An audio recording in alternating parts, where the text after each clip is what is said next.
It is no understatement to say that Antarctica is a land of secrets and great mystery. This is Antarctica, nearly 6 million square miles of ice-covered wasteland. With reports of many world leaders curiously convening there in recent years, there's been a renewed rash of rumors running wild about supernatural occurrences, ancient alien civilizations, hollow earth, and even races of human hybrids. The only thing that's clear, though, is that much of what's actually going on in Antarctica has been and continues to be hidden. Will it ultimately remain that way? Here's what we found. Though Antarctica was only officially discovered in modern times since the early 1800s, a curious and tantalizing fragment from a 1513 trade map created by the Ottoman Empire appears to show Antarctica connected to South America and supporting a warm, ice-free coastline with resources to sustain a lot more life. Though experts have, of course, debunked its imaginative suggestions and downplayed its significance ever since. Yet while most have general faith in the map-making of modern experts, it may be significant that the actual satellite images of what officials claim is a fully explored continent are actually composited together in a mosaic with a gaping hole in the middle around the South Pole.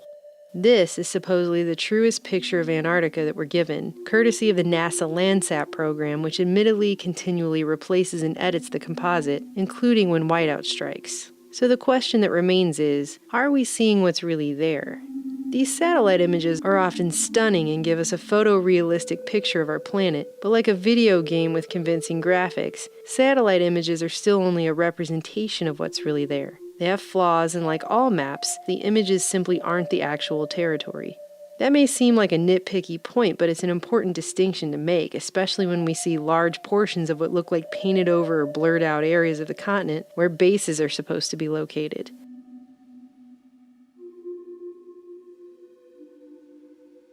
Considering even super secretive Area 51 shows up pretty clear on Google Earth, you have to ask yourself, what's really in Antarctica that in 2017 we still supposedly don't have sophisticated enough technology for the general public to see it?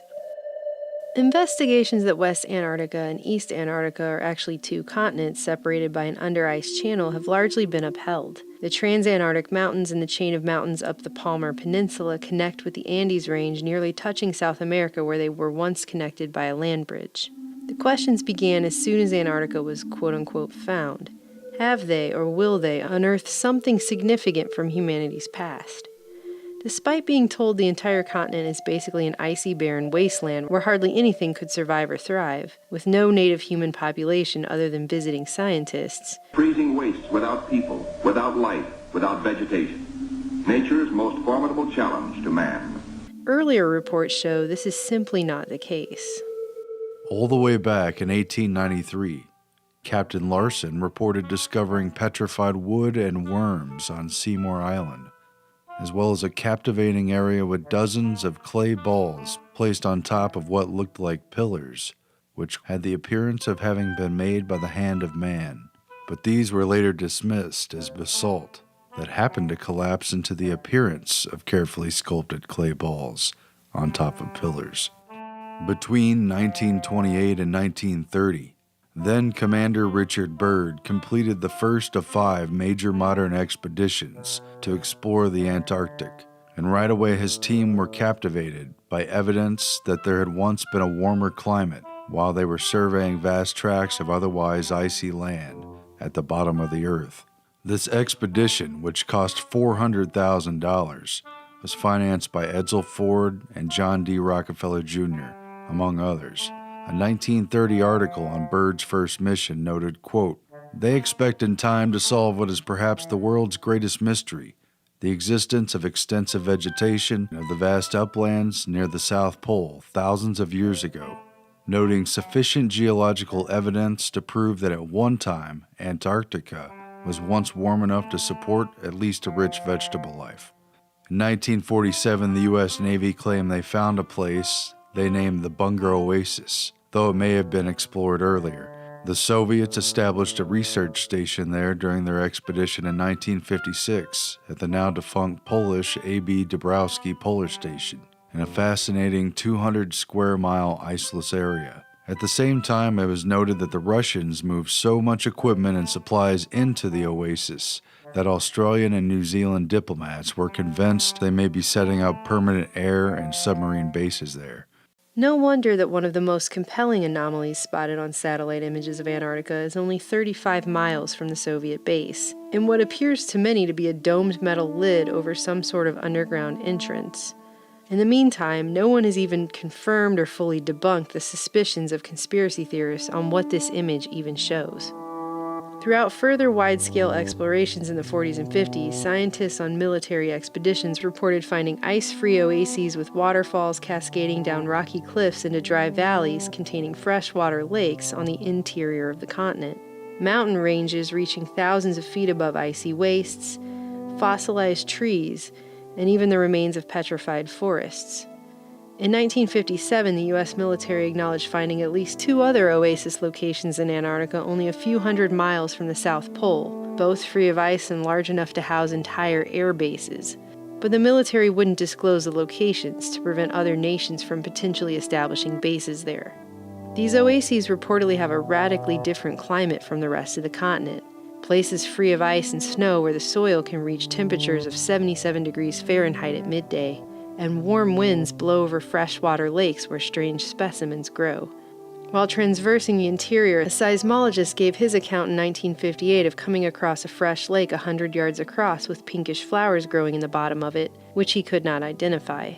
Experts have concluded these areas could sustain year-round human settlements, yet these highly contrasted landscapes are often difficult to spot when browsing through satellite imagery for whatever reason.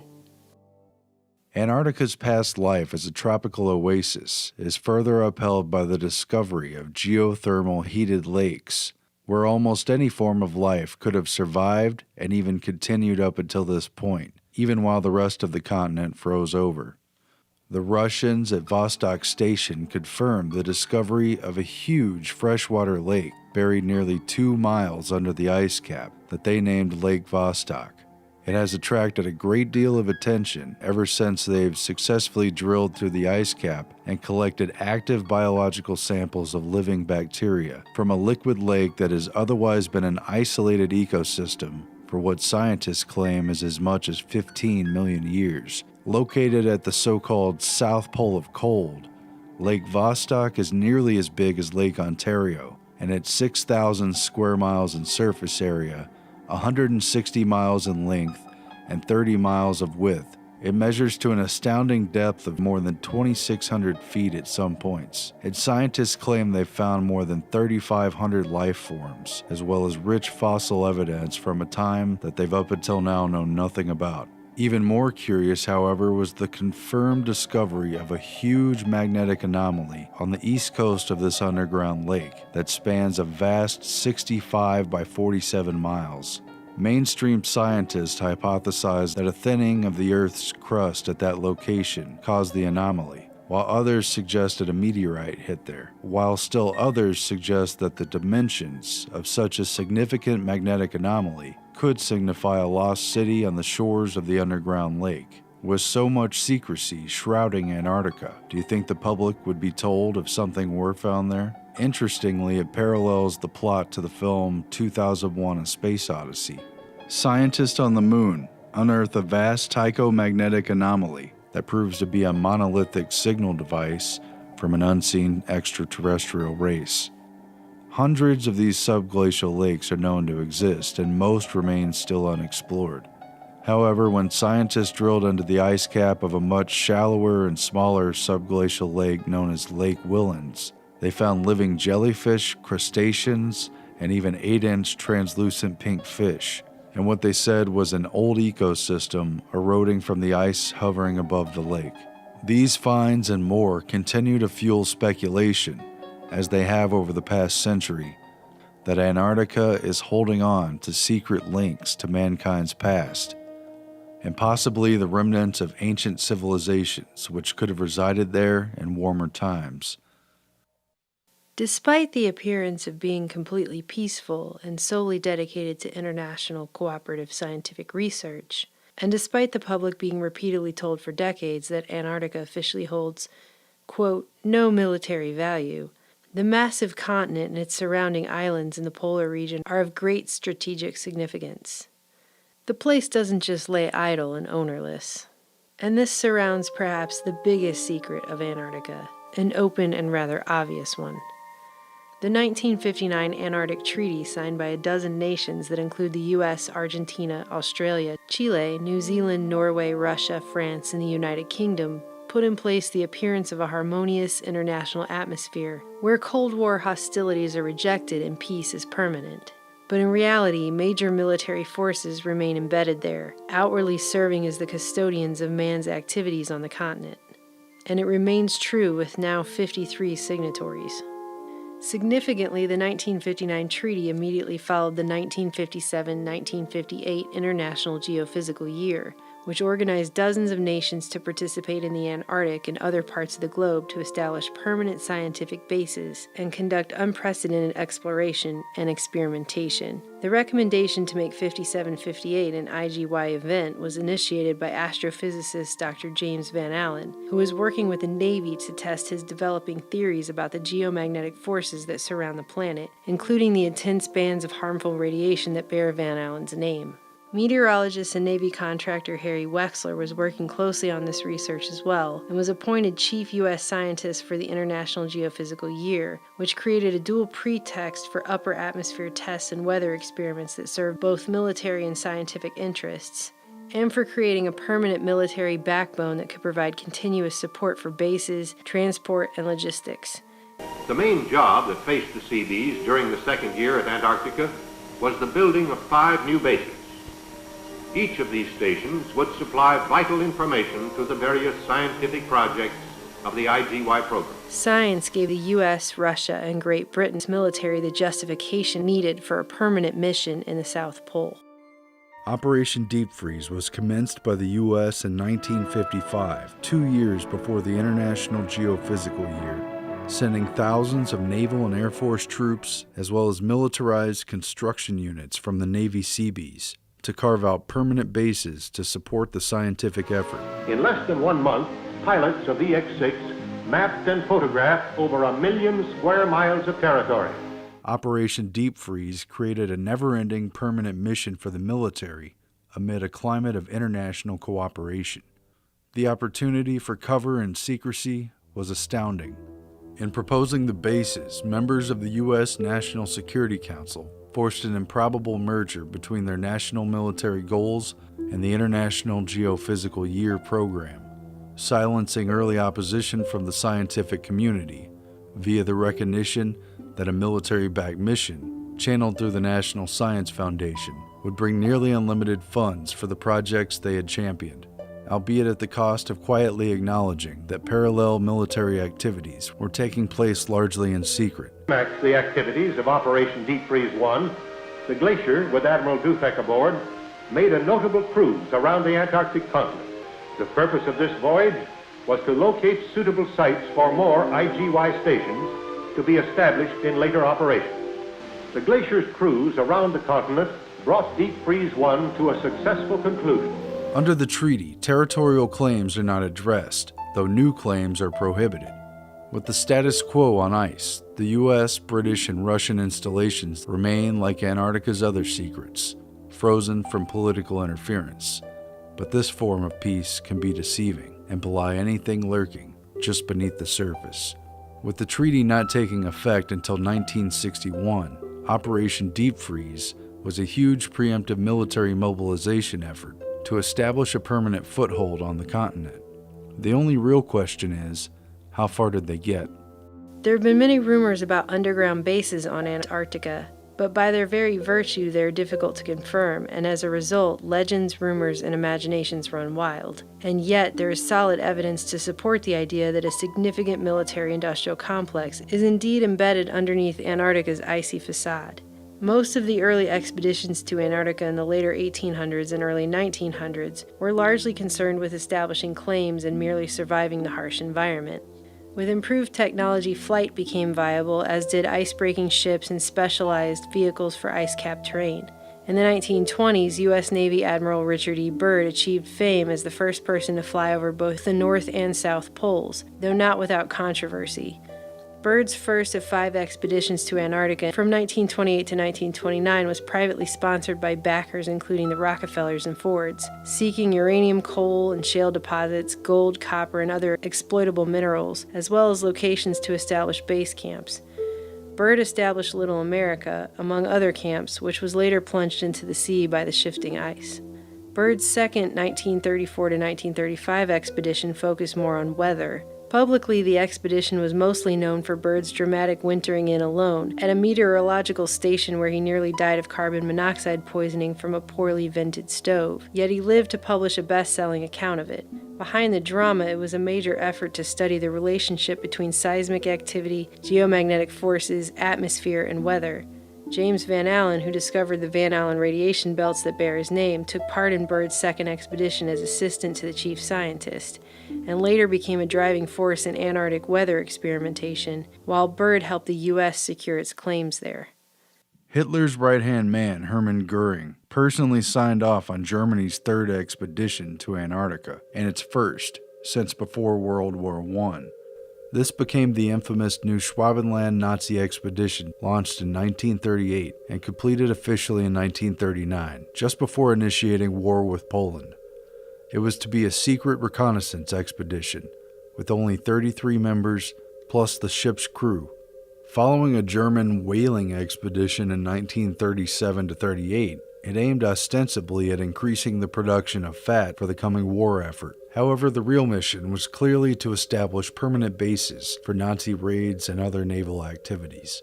The Nazis staked out claims and dropped flags from planes over a large 231,000 square kilometer area, taking some 16,000 aerial color photos, along with prospector data to support legal claims based on the right of exploration, utterly disregarding previous claims by Norway over Queen Maud Land.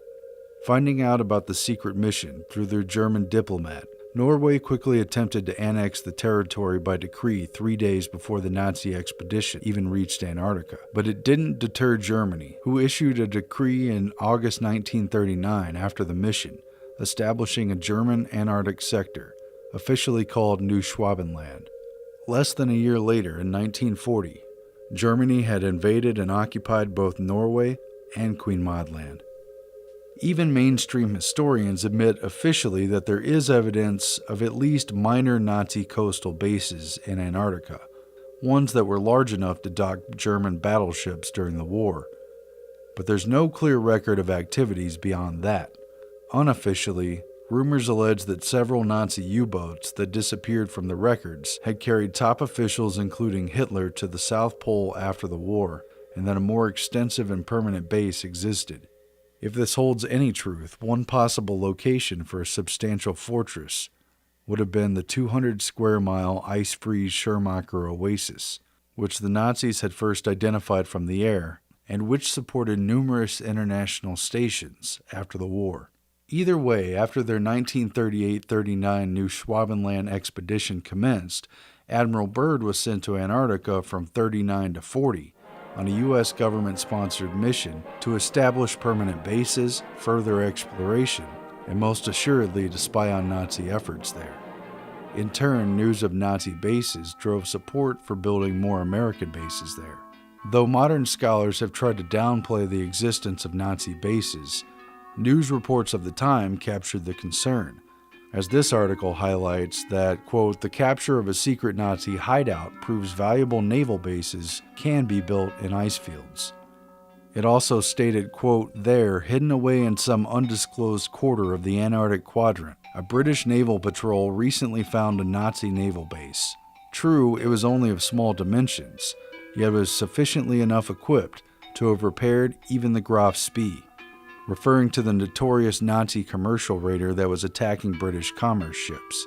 A 1942 article asked U.S. naval bases in the Antarctic and began discussing, quote, the possibility of using the Antarctic continent as one of the jumping-off places for the great naval offensive that would wipe Japan's rising sun flag off the face of the southern seas.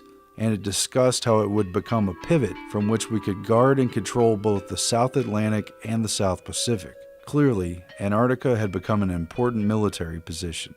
Admiral Byrd also made this point at the time of his 1940 expedition, saying, "As we all know, the Panama Canal may be under attack someday. It may even be destroyed by a hostile power. The Navy has to think of such a possible eventuality. That is why Antarctica looms in strategic value." The British formalized its efforts to surveil and counter Nazi presence in the Antarctic during World War II under Operation Tabarin, where they sought to establish major Antarctic bases. The name Tabarin references a famous charlatan and street performer from the 17th century who used trickery and guile to hawk snake oil cures and put on provocative acts. The mission sought to utilize any pretext to occupy key Antarctic islands and counter illegitimate Nazi claims in Queen Maud Land. The British saw it as a power play to stave off Axis domination of the southernmost routes, especially between South America's tip and the Upper Peninsula. Britain reported not only Nazi bases there, but vexing Japanese whaling expeditions as well, and a definitive move was needed to outmaneuver Nazi-friendly Argentina, who held the de facto claim to influence over the region. The British occupied several key positions, including Deception Island, a tiny donut-shaped piece of land known for having the only ideal sheltered anchorage in Antarctica, but also host to an active volcano under its calm waters, as well as Hope Bay, an ice-free coast on the tip of Palmer Peninsula, as well as the more northern Falkland Islands, which it had first claimed in 1908. In short, this is closely related to why Britain felt strongly enough about the place to fight a war with Argentina for the Falkland Islands in the 1980s, long after Britain's empire had supposedly faded. These strongholds and others were necessary to defend the important passage routes between the South Atlantic and Pacific Oceans, vital to the commercial and military affairs of both Britain and America, as well as to contend for supremacy in Antarctica. In World War II, the British fired upon the Germans' notorious Graf Spee pocket battleship in 1939 during the Battle of River Plate. A previous report indicated that British believed the Graf Spee was docking at a covert base in Antarctica and raided its commercial vessels. Though it wasn't heavily damaged, the Graf Spee was forced to scuttle to Uruguay and abandon crew after its critical fuel cleaning system was destroyed. Captain Langsdorff committed suicide, and dozens of people died. The quiet battle for control of the southern oceans had now cost blood. Under Tabarin, Britain tore down Argentinian flags and destroyed whaling stations that could supposedly be used by the Nazis and set up their own bases and stations to replace them. In the post-war era, Britain made fresh claims over the South Shetland Islands, the South Georgia Islands, and the Falkland Islands, even after the 1959 treaty. More secretly, the British built a significant base, known as Modheim Base, on the mainland of eastern Antarctica and in the general vicinity of the Nazis' new Schwabenland base in Queen Maud Land. An advanced base was also built in the ice-free portions of the mountains near the pyramid Nunatak, but it remains little known and obscure even on modern satellite images, utilizing underground tunnels to connect tiny research huts and a sophisticated system to protect the base from snow and ice damage over time. In fact, it is very hard to find any mentions or any information at all about the Modheim bases in newspapers after the mid-1950s. It was with the assertion of British power on the southern continent that U.S. Admiral Richard E. Byrd launched Operation High Jump, and with the wartime conclusion of Operation Tabarin, British interest in the Antarctic essentially rolled over into Allied interest with the U.S., almost seamlessly continuing during the U.S.-led military invasion to conquer Antarctica. It was completely unprecedented. Admiral Richard Byrd and Rear Admiral Richard Cruzen led some 4,700 men and brought 13 Navy vessels, an icebreaker ship, an aircraft carrier, battleships, a state-of-the-art submarine, and a fleet of planes and helicopters developed for the extreme cold to surround the continent and establish new bases. This largest ever polar deployment served as an exercise for cold weather warfare to oppose communist aggression and came with the talking points of protecting against an enemy operating from the poles and able to mobilize very quickly. Thus, the U.S. intended to establish a permanent presence there. At the mission's conclusion, Byrd told reporters embedded with him, quote, "The almost terrifying rate of speed at which our world is shrinking is the great object lesson. We can no longer believe that distance guarantees us safety, that oceans and poles will be our ever-protecting no man's land. If he could succeed in taking 4,000 young Americans into the cold and unknown Antarctic, that others could do the same as well." But Admiral Byrd was forced to retreat from the mission after only a few months. Newspaper accounts blamed the ice and the freezing up of the waterways. the same excuse mentioned ahead of time in papers before the expedition departed. Some have claimed that Byrd met a superior force that even possessed UFO aircraft that drove Byrd out of Antarctica. But this account is largely substantiated by a quote which attributed Admiral Byrd as saying, in case of a new war, the continental U.S. would be attacked by flying objects, which could fly pole to pole at incredible speeds.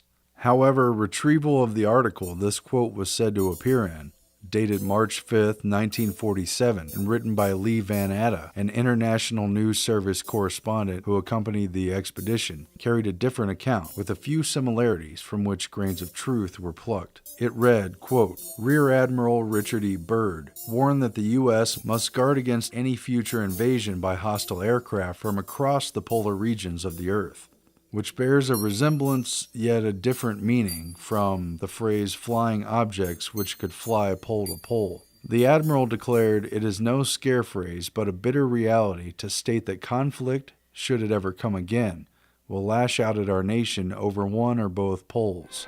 Byrd's warning was couched in the post-war narrative of a Soviet threat, which Byrd used after the war to justify cold weather Cold War training near both poles, which Byrd initially oversaw.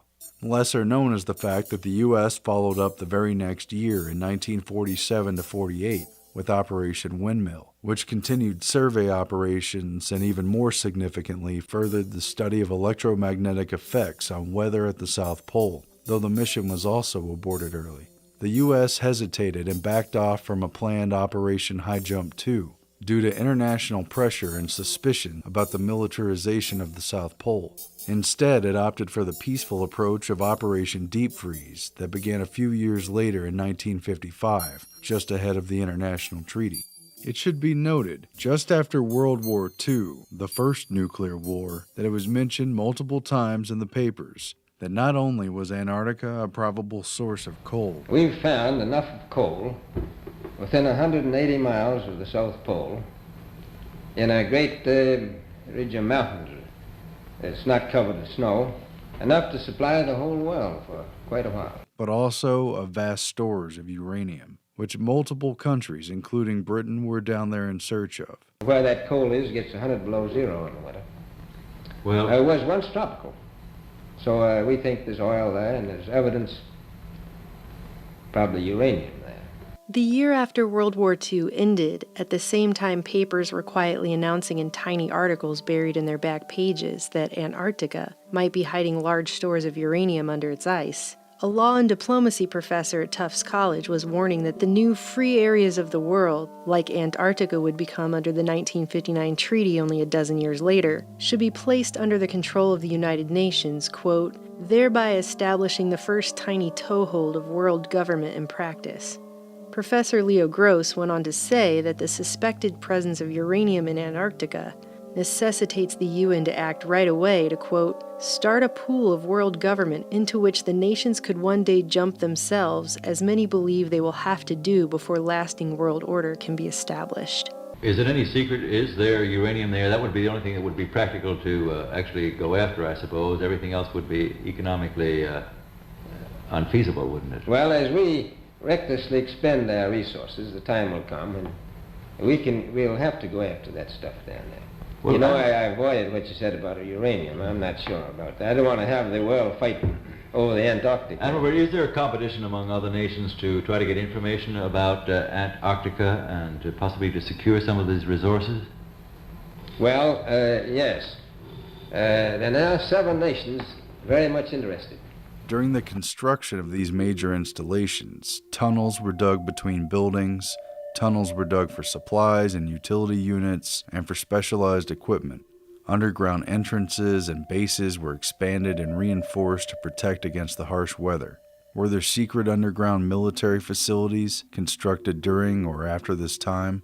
Were there any banned weapons tests or military activities and installations that went fully operational before the Antarctic Treaty set in? The answers are mostly silent, like the vast icy wastelands that have intrigued so many searchers. Below the surface of a giant ice cap, A city is buried. Some very interesting disclosures were declassified about U.S. military installations in Greenland, which took place in the 1960s with the cooperation of Denmark and NATO. This is the story of Camp Century, the city under ice. While feeding European allies and the American people a highly publicized cover story about the triumphs over nature and building an underground city for research under the ice at Greenland's Camp Century, The basic concept was simple. A system of 23 trenches would be dug into the ice cap and then covered with steel arches and snow. Branching off the main communication trench would be a series of lateral trenches housing complete research, laboratory and test facilities, modern living quarters and recreation areas, and a complex of support facilities. the Pentagon kept its real activities a secret. Only later did the truth about top-secret Project Iceworm surface. The Pentagon was attempting to put in place mobile nuclear launching sites that would utilize thousands of miles of tunnels to station ICBMs from theoretically random positions, all without Denmark's knowledge or consent. Later, an escape hatch would be placed at the end of a small wooden form for an emergency exit. Were similar installations attempted in Antarctica? Like Greenland's Camp Century, Antarctica's McMurdo and Byrd stations also featured a nuclear reactor, as well as under-ice tunnels. 16 of these escape hatches were strategically located throughout the various tunnels. The inconvenient fact is that the U.S. lied to its international allies about nuclear weapon sites in Greenland, so it's fair game to question whether they did the same in the seemingly peaceful and cooperative atmosphere of frigid ice and penguin research. The same questions apply to Admiral Byrd's equally publicized Operation Icebox, a tentative plan to partner with private corporations and bury food surplus in Antarctica. Perhaps it was just another cover for building an extensive underground tunnel system. It was talked about in interviews and papers from the time, but seemingly never materialized. This diagram shows how they can effortlessly dig a continuous trench, then place shipping containers and rebury for long-term storage. The article advertised, quote, "We plan to bury a cache of 100 loaves of bread every year over the next 100 years. We won't be here to finish the experiment, but our great-grandchildren will. We could create a permanent icebox for our food surpluses in the Antarctic, save on storage, and contribute a great act of international goodwill." Again, Greenland may be a blueprint for what was attempted in Antarctica. It should also be noted that the 1961 Atomic Energy Commission had completed an extensive labyrinth of underground tunnels in the Nevada desert for the purposes of underground nuclear testing. The agency told the AP at the time, quote, "The tunnels are being constructed for any use deemed necessary if and when the administration decides to resume nuclear testing." During Operation High Jump, an Arctic submarine laboratory was dispatched to Antarctica from a California naval base where it tested under-ice operations with great success. This was a pivotal moment for underwater and polar warfare. Prior to launch, Admiral Byrd contacted Dr. Waldo Lyon, the top naval warfare submarine guy at their San Diego base, to ask him if there was any research he wanted to do in conjunction with the expedition. Lyon asked to test a new submarine in the ice-filled waters, and so they did. This Antarctic deployment was the first major field trial for subarctic submarine conditions, with success leading to new capabilities such as breaking through ice to surface and launching a nuclear warhead from underwater in range of Cold War targets anywhere on the map. Moreover, thousands of men were deployed to DEW-line distant early warning stations in North Canada and Greenland, and to submarines and aircraft patrolling the Bering Sea and northern Arctic waters under training originally supervised by Admiral Byrd. No further military tests were ever admitted in Antarctica, despite a massive militarization on the ice. And what came of the breakthroughs in ice core drilling, ice melting cryobots, deep-sea sea lab experiments designed for Arctic waters, and the 500-meter depths of its continental shelf? All of this must have made Antarctica's frozen abyss more accessible. Yet has anything significant been found?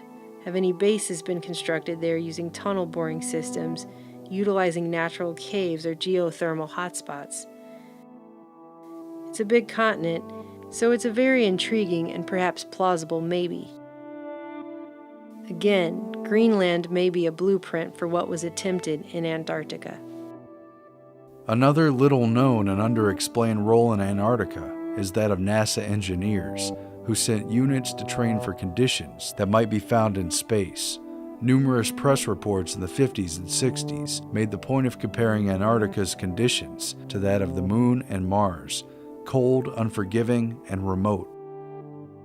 High-ranking officials, including Wernher von Braun, conducted special training missions there, including one to prepare for tunneled underground bases on the Moon, like the ones in Antarctica.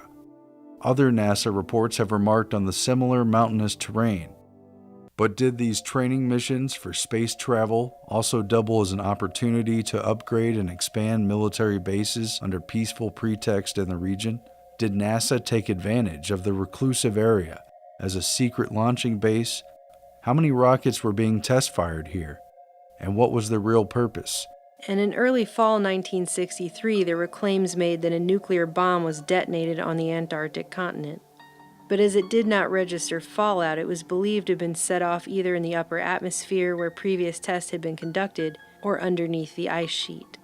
But the news was smothered. Despite the fact that this August 1963 blast, or test, was detected 2 days before the U.S. and Russia signed the Nuclear Test Ban Treaty, the White House ordered the detection of the explosion to be kept quiet until after the Senate voted on ratifying the grand sweeping treaty. The DoD originally denied that any explosion took place, and even tried to pass it off as a natural phenomenon before later conceding that it had in fact happened. The U.S. quietly pointed fingers at the Soviet Union, and months before his assassination, JFK decided to call for inspections of Russian bases in Antarctica under the terms of the 1959 treaty. Though the U.S. military initially denied reports of a nuclear weapon being detected, the Navy quietly admitted that this was the case, immediately the day after Kennedy's assassination. We found it mentioned on page 12A, following page after page of detailed and emotional JFK assassination coverage. After that, the issue seemed to disappear from public view. Did the Russians, the United States, or a joint scientific venture between multiple countries set off a nuke in the upper atmosphere of the poles in order to create an artificial EMP or aurora effect? If they did, it may have been allowed under the Antarctic Treaty, if and only if it was purely for science, and all member states agreed. If so, whatever they found or tested has been kept entirely under wraps.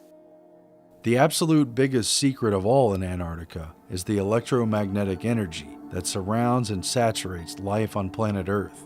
How, precisely, does the magnetic energy from the poles create and modify weather? Why are the poles frozen? Why a huge landmass at one pole and an open ring of ocean at the other? Could the poles shift suddenly, rapidly changing climate and destroying existing life? Could science engineer the artificial melting of the poles in order to extrapolate the riches and resources buried underneath? Scientists, Antarctic explorers, and military figures alike have discussed how weather is made and controlled at the South Pole, along with the accumulation of 90% of the world's ice and 60% of its freshwater reserves, which also controls oxygen content in the atmosphere. And Byrd, among others, has hinted at controlling the weather, something the Navy has always had a deep interest in.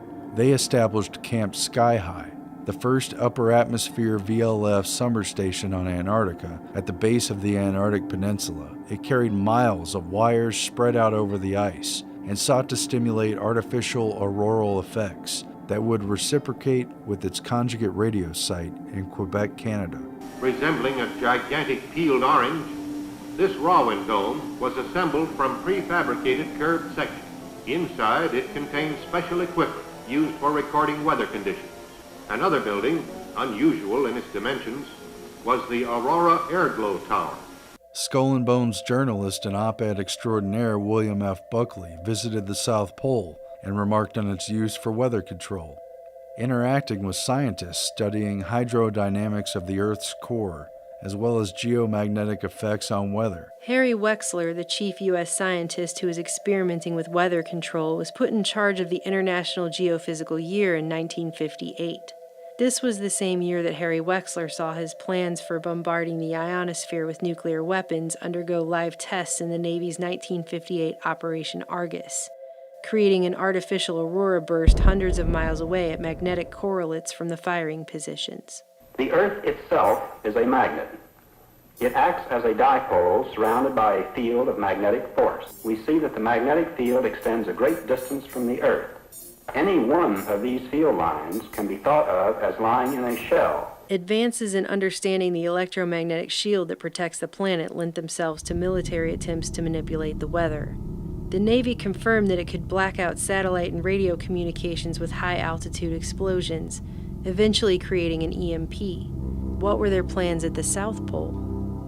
Wexler was deep into this weather manipulation stuff, and leading the 1957 to 58 International Geophysical Year as chief U.S. scientist is very telling of the research objects of Antarctica. In his papers, Wexler had detailed specific designs for planetary-scale manipulation of the Earth's climate using short and long-term radiation and inducing artificial worldwide climate change. Another of his plans was to set off enough hydrogen bombs in the Arctic Circle to melt the ice and increase the world's temperature. Or conversely, Wexler proposed launching a fine powder into equatorial orbit to reduce the Earth's temperature with permanent Saturn-like rings. He also formulated a detailed plan for bombarding the atmosphere with chlorine or bromine and punching a hole in the stratospheric ozone layer, proven to work in military tests, only to oppose the same plan later. Wexler was on a working vacation at the elite Woods Hole Oceanographic Institute with which he was affiliated when he died unexpectedly of a heart attack in 1962 at the young age of 51. Just months earlier, he gave a final speech to Woods Hole titled On the Possibilities of Climate Control, explaining the mechanisms not just to seed a few clouds, but to permanently control the Earth's climate. The terms of the 1959 Antarctic Treaty, barring military activities and preserving the world south of the 60-degree south latitude line for science, does not apply to U.S. Navy operations on the open seas. If any kind of atmospheric heater, HARP device, or SBX-1 radar device, or even a nuclear submarine is used to manipulate or alter weather offshore, there's no jurisdiction over its activities there outside of military doctrine and secret government control. And then there's the totality of it all. Support for international scientific research trumps all other considerations in Antarctica. Or perhaps it has provided the ultimate cover for maintaining a massive, permanent, off-limits continent that is 1.5 times the size of the U.S., and within which they can run black projects away from the prying eyes of almost everyone else on the planet. Between the big push with Operation High Jump in 1946, where at least 190 Americans were left behind to continue operations, on through the next 15 years when the U.S. Navy and Air Force became the de facto custodians of the southern continent, the military took responsibility for at least 5 American permanent research stations with underground facilities, multiple atomic reactors, living quarters, and supply and transport for thousands of scientists around the continent. Great Britain had multiple expeditions to Antarctica during the late 1800s, the early 1900s, in World War I, and with classified operations during World War II, after which they never left, and their actions on the continent during that time are even less publicized. Russia, then the Soviet Union, has maintained permanent residence down there since World War II as well. And again, in the spirit of international scientific cooperation, Antarctica never saw the Cold War the rest of the world lived in fear of for decades. We're told the whole place is one big global community, where scientists from every nation get together and sing Kumbaya and do science while war is a non-existent concept. We were promised enough coal to power the world for decades, enough food to feed the whole world stored freshly down there for 100 years, shorter flight routes, and a new spot for tourism. While you can go there if you have enough money for the ridiculously expensive tickets, to visit the very edges, or to take a flight that never lands, or special permission from a treaty country granted for scientific purposes, the majority of humans on this planet will never get to go to Antarctica in their lifetimes. Why not? The real reason is not just to protect the penguins.